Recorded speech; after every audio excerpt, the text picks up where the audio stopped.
Do you remember a time where you could tell who your neighbors were voting for based on whether or not they were wearing a mask? What was the science turned into the politics. And that's kind of how the topic is that we're going to discuss today. Today, we're going to talk about seed oils, and I have two experts that are in my sphere of influence. In fact, I've recently interviewed both of them. The omega-6s kind of got a bad name, probably started with the omega-3 because we discovered that omega-6 and omega-3 are kind of like on a seesaw. And the omega-6s were thought to be pro-inflammatory. On the other camp, we have... Actually, the oils are worse than sugar. I realized that seed oils drive this thing called oxidative stress. And this story for me starts when I headed in to Bill Harris's camp with the notion that these seed oils are terrible. And I needed him to help me understand how they were awful. Now, it's hard to appreciate this debate without a few basic rules of science behind you. So take a look at this structure. This is a saturated fat. It is gorgeous. This is what butter or lard would look like if you drew it in a chemical structure. And of course, this is part of the whole foods god. These are the good fats, the ones that do not oxidize quickly. And the reason they don't is because of that structure. It is difficult to displace any of their energy. They are solid at room temperature and they are anti-inflammatory, according to the whole foods team. So in one camp, those saturated fats are the demon. In the other camp, they are the heroes. Let's move on to the other heroes. These are the polyunsaturated fatty acids called PUFA. These are essential, meaning our bodies cannot make them. They are a dose-dependent fat, meaning as we consume them, we can measure them in our bodies. This is, of course, where we find those fats that are in fish oil or fish oil supplements. And we know that the more you eat of them, the higher they are in your body. And they're supposed to be helping you reduce inflammation and with your longevity. Count 6 carbons in before you get to a double bond. And now you have your omega-6 polyunsaturated fatty acids. So yes, these polyunsaturated fatty acids are demonized in the camp of whole foods because they come from seeds. Yes, they are almost all linoleic acid. These omega-6 fatty acids are the substrate to the inflammatory markers that are required for our body. Let me give you an example. If a mosquito bites you on the skin, there will be a red inflammatory response in healthy people. That is a normal response. The particles used to create that response come from omega-6 fatty acids. These are required. Now, there's a counter team, and that's where omega-3s come in. The undo button, the anti-inflammatory process to that mosquito bite is your omega-3s. In many ways, we've seen these omega-3s and omega-6s be on a teeter-totter, like they were opposites. And that seems to be oversimplified. It was almost a decade ago when I marched into Bill Harris's office asking this advanced scientist to help me understand, how are these seed oils so bad? I see when I take them out of the menus, my patients get better. And I'm looking for the study that shows me exactly what's happening that these seed oils were causing. Well, this is where my struggle begins. Bill Harris, well, he schooled me. As I took on this assignment, I was happy to reject several of the things that I was reading about because there was flaws. These were dietary recalls. There were some population associations that were happening. They didn't actually measure the omega-6s in these patients, minus that 2009 paper where Bill Harris really did hit it off the map with what he had measured in patients with heart disease. Don't miss this moment of embarrassment. Yes, I was a young faculty member and he is this wise, published faculty member. I march into his office to ask him, why is your research wrong?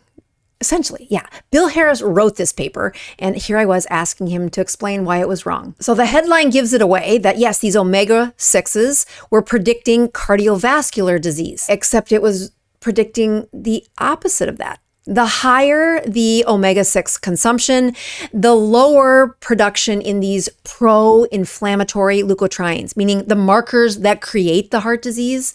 And indeed, it was a reduction in heart disease with the higher amounts of this linoleic acid found in circulation. What? That's backwards. Then came out this study.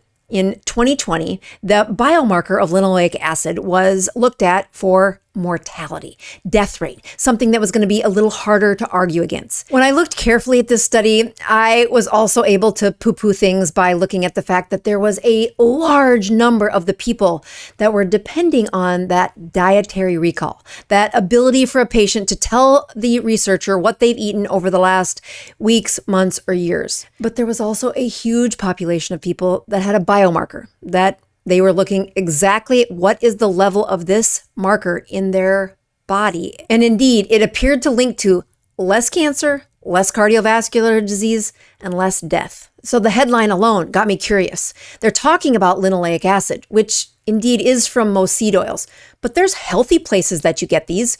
They've been around for thousands of years. How did we get them before we had these seed oils? Well, can all linoleic acids be evil? Shouldn't there be a source of linoleic acid that is healthy? I mean, we've been consuming it since the beginning of time. It's required for our bodies to exist. We'll get to that. We will answer that. And there are 2 studies that add a powerful level of complexity to why these 2 camps are so far apart. Let's start with a study from 2024 about cancer and these omega-6 fatty acids. Now, let me set the stage. This study is done from the UK Biobank with almost 250,000 patients studied over a dozen years, and they use biomarkers. So they enter the study, they get a bunch of biomarkers done, and then they follow them over time. The endpoint for these study participants was, did they get cancer? Or did they die of cancer? Let me further set the stage for how difficult this is. So you're starting out with a population of people, a large population of people that don't have cancer. And cancer is one of these weird things. We all have a fear of it, and when somebody gets it, it is horrible. But to try and predict who's going to get it before they have it, it's actually a really small rate of people that get this. So here are the results. For every unit increase of omega-6 found in the patient, there was a 2% decreased risk of cancer. Now, in comparison, they also looked at omega-3s, the one that's supposed to be anti-inflammatory and save you from the universe. But for every unit increase of omega-3 found in the patient, it only decreased the risk of cancer by 1%. Yeah, you can say, it's just a decrease of 2% or 1%. But I want you to carefully read what's written there. For every unit that you increased it, you decrease the risk by 2%, meaning it's dynamic. It was dose dependent. And again, this is a large amount of patients with biological markers to predict the disorder. That's really hard to fight against. So again, the pro-inflammatory marker was the better prevention marker for cancer in this study. The omega-3 still did help prevent cancer, but it was about half as effective as the omega-6s, as the seed oils. And if I wanted to ignore that data from 2024, it was the 2017 information that was still haunting me. This study, again, looked at biomarkers. They started in 1970, where the patients didn't have diabetes, and they followed them for 30 years, till 2010. So over these 30 years, they looked at the biomarker for linoleic acid, the biomarker for seed oils.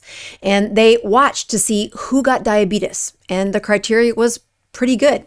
Fasting blood sugars, A1Cs, all the stuff I would use. And at the end of those 30 years, indeed, the higher their amount of linoleic acid, the higher their amount of measured seed oils, the less they got diabetes, by about 35%. All right, Bill Harris seems to be winning this debate, but I'm still voting for Kate Shanahan. That oxidation thing where you can click off a bunch of energy from a fatty acid because of heat, because of storage, well, I think there is something to that. And I would love to see the evidence for that. And I've looked for it. But the only evidence I have is that part that I'm seeing on the front lines. When I took the seed oils out of my patients, yes, they got better. But they were also eating less processed food. They were also losing weight. They were also decreasing their sugar load and their insulin. I am the first one to hate on canola oil, that I don't buy it, I don't promote it. I show patients a chart like this where it says, look at all the steps that you have to go through to get oil out of something that, well, is not oily. And then I have to rest at night with this struggle that there is not a mechanism in my body or your body that can tell, where did this linoleic acid come from? Was it the seed oil that it came from? Or was it came from healthy places, that it was mixed with a bunch of vitamin E and other fats that are really good for you? I like to remind people that your body has been using linoleic acid for thousands of years before we figured out how to process them from seed oils. But I also struggle with the fact that I put that seed oil in a process to see what else is in it, and the only thing we can find is linoleic acid. Who's right? So as I try to wrestle with the difference between the Whole Foods camp and the other guys, and I look at, well, linoleic acid is important. It is a fat that is required for your body to work right. I then point out a couple of menus that if you're looking, how do you find linoleic acid without using seed oils? Because that is possible. These are a couple of examples of a menu that would allow you to eat it on a ketogenic diet, or it is a little harder to find linoleic acid on a carnivore-only diet, but it is possible. Or just add avocado oil. That's a great source of linoleic acid. And it's healthy, and it's not a processed seed oil. It's a fruit oil. So in the end, what am I going to do as I continue to watch the science, to pay attention to these things?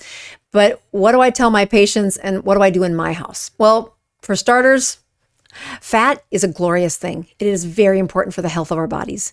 It is also really important for our immune systems and how we repair. A lot of you write in and tell me, Dr. Boz, those sardines are in seed oils. I'm not eating them. All right. Put it in olive oil, a fruit oil. And the next thing you tell me is, well, it's not pure olive oil. There's still some linoleic acid in there. And for that, I tell you, I don't care. It's low enough. Don't miss the point. Eat whole foods. Try to eat as high of a ketogenic diet as possible. Keep the insulin low. And in the spirit of whole foods, the size of the particles in your food matters. If you like this kind of debate, click the subscribe button. We have that Bill Harris interview and Kate Shanahan, both great interviews, and you can continue to see me struggle through this. I'll see you there.